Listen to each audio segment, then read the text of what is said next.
Jakk Doe. Jakk Doe. Jakk Doe. Jakk Doe. Jakk Doe. Jakk Doe.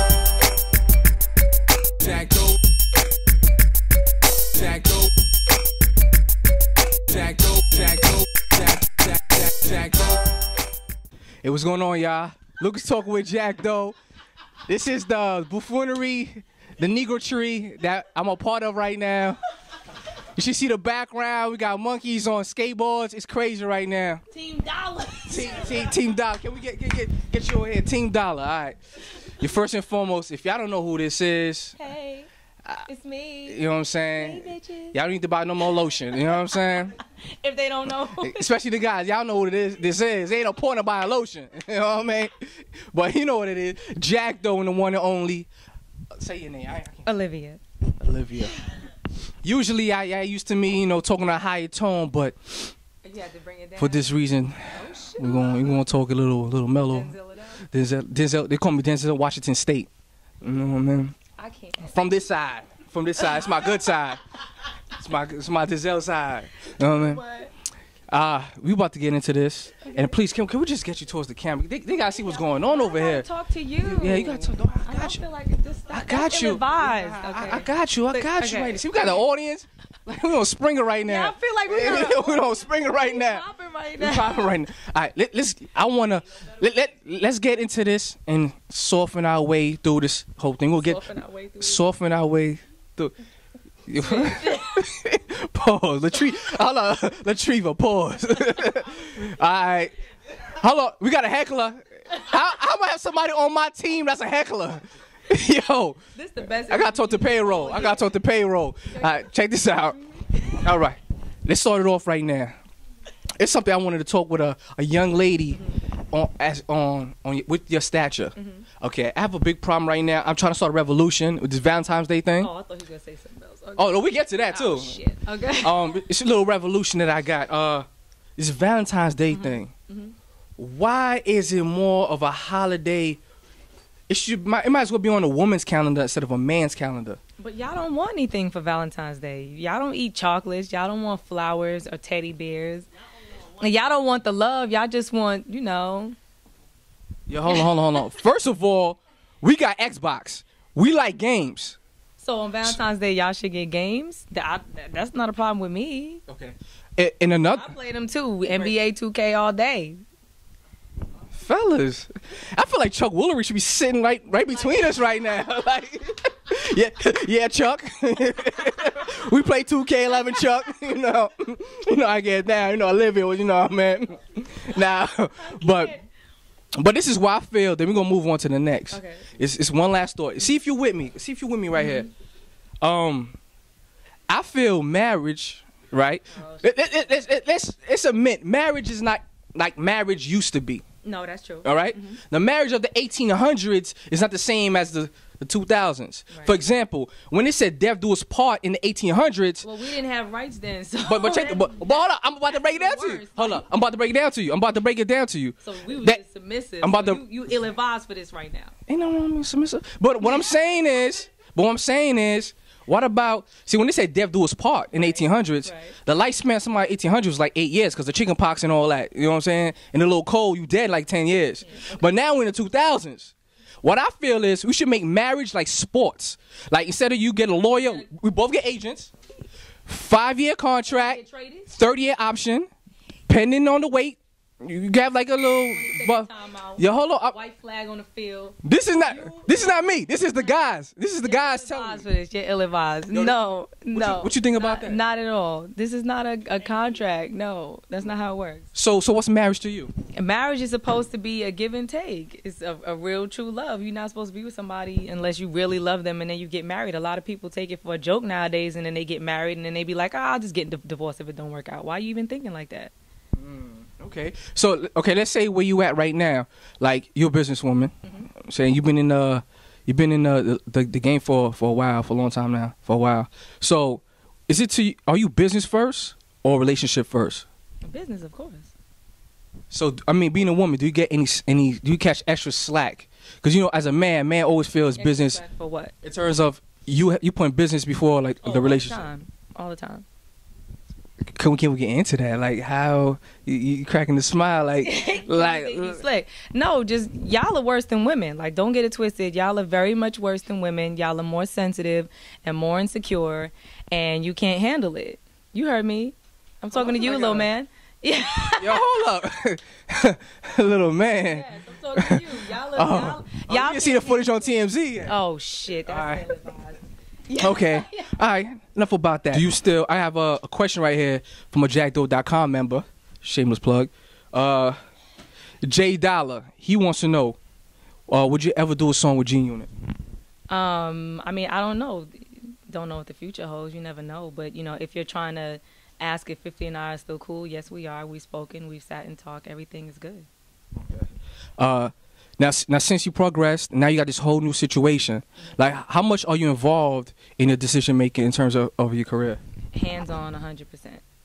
Okay. What did you learn from, let's say, 7 years ago that you definitely don't do now? I mean, it's so many things. Like, just as far as the business, I actually learned a lot from 50. You like, no BS. He would always make sure that I was in those meetings with him just to see how he worked. And of course, I'm not going to divulge the information to you because then it wouldn't be. It's just me and you talking. Yeah, it's okay. This camera is just for my personal collection. You are something else. Let me just say that. But, you know, I definitely have learned a lot, and then especially having my new management, Rich Dollars, because he is so OCD. He is more hands-on than I am. He is Mr. Emo himself. So he has taught me so much, but I love it because, like, I just have so many aggressive people around me that is great. So I don't have to wild out. They get to wild out. Okay. You and G Unit was parting ways. Mm-hmm. Like, give me, like, what was going through your mind that day when you found out, like, okay, where do I go from here? Well, that day was funny as hell because I had just left a meeting with my manager at the time, who was Chris Lighty, and we were trying to figure out how to leave G Unit. Right. So when the news came out, we just were trying to figure out how do we call Fifth and tell him that she don't want to do this anymore. So we was like, what are you talking about? Like, we didn't even talk to anybody yet, you know? So I think Fifth heard that, you know, I wanted to leave. Well, he already knew. Like, I spoke to Fifth 2 years prior and kept telling him that I didn't want to be on the label anymore because I just felt like I was just there being a pretty girl singing hooks, and that's not what I do.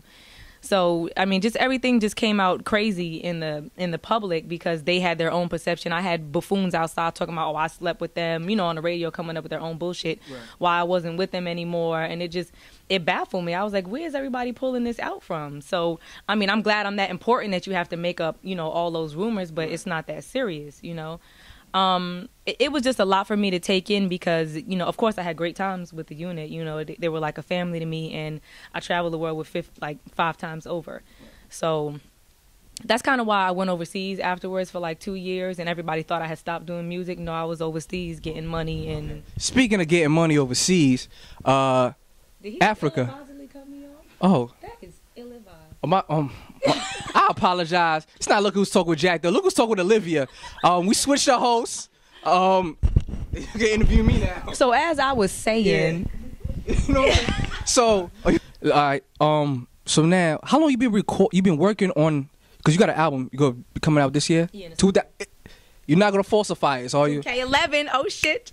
No. You're not gonna falsify it when it's coming out, and you ain't gonna say it. No, that was the whole unit thing because, you know, they really didn't know how to market me. So I can't really fault him, and Fifth will tell you that himself, you know. But this year, you coming out? Yes, this year I'm coming out. This 2011? Yes. And I have the EP coming out, which is called Love and Hip Hop, and it coincides with the show Love and Hip Hop I got coming out also. Where did you get the EP? Well, you could get it on iTunes and everything. It's not out yet. It'll come out on February 14th, and then you could also look on Olivia Worldwide for it as well. Yeah. The album is getting to that. What's the title of your album? Show the World. Why does it Show the World? Actually, that's a title track that's on the album, and I just love that title because I feel like I have something to prove. How long you been working on it? Like, how much music has been going in, coming out? How much records you probably recorded for this one particular project? Probably 2 years worth. 2 years. I mean, what's your worth ethic? I mean, 2 years, 15 songs. 2 years, 100 songs. What you looking at? I'm a real artist. Like, try like 300 songs. Like, and then when we finally narrowed it down to 100, we had to narrow it down to 60. Then we got it down to 20, and I'm still beefing because I want to do a CD. Okay. Even though you you a seasoned, little sazon, little adobo. First of all, we trying to figure out your nationality, so that might mean something to you. What is your nationality, fellas? I got your back. We walking around with question marks on our head. I'm Jamaican, Indian, and Cuban, so you was right with the Jamaican, Indian, and Cuban, like a jumbo pot. Yeah. Like, what language? Plethora of the best. I'm kind of. What would your accent sound like? Like a Spanish Jamaican accent? Yeah. Do you speak any second languages? Yes. Like what? You know Spanish. You know I know a little Korean. Hold up. All you need to know is 2 words in Spanish. Ay, papi. This dude right here. What? Next question. Hold up. Can I get it? It's not for me, but my audience would like to for you to say that. Is it possible? No, it's not. It's not for me. It's not something I'm gonna record and play at. Put in my. You just saying, right? It's not. It's something I'm gonna record and play the iPod late at night. That's not me. I like you though. I know to have that effect on Jamaican, Cuban, and. Did y'all catch that? Okay, all right. I mean, no. You joshing. I can't. All right. So when I see you now, me personally, I'm just not a host. I'm a fan of your work. Thank you. You know what I'm saying? I don't care if you was the new Shirley Easton, you did drums. I'll come to your concert. Like, I'm an actual fan. I seen your grind. One of my favorite songs to this day, I'm About the Business. I used to love that video. Oh my gosh. You know what I'm saying? Everybody loves that one. I used to love that record. Now, I'm seeing like a natural progression with you, like nonstop. I had the pleasure of being invited, and I went to or crashed. Pending, your manager's here. One of the showcases? You know, a couple of your showcases. Oh, shoot. And I don't appreciate that restraining order.